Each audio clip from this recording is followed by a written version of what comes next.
రోజు రోజుకి Hyderabad metropolitan city ఈ విపరీతంగా ఇంటర్నేషనల్ గా నేషనల్ గా వచ్చే ఈ క్రౌడ్ ఇతరత్ర గ్రీన్ సిటీగా ఉంచాలి అని మరింత మెట్రోని ఎక్స్టెన్షన్ చేయాలని ఈరోజు కేబినెట్ లో తీర్మానించడం జరిగింది.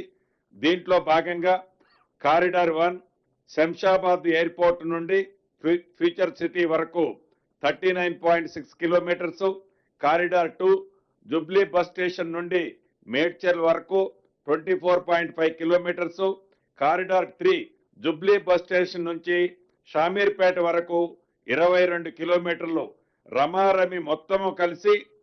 సుమారుగా 86 కిలోమీటర్లు 19,579 కోట్లతో 86.1 కిలోమీటర్లు 19,579 కోట్లతో ఈనాడు కేబినెట్ ఆమోదించడం జరిగింది.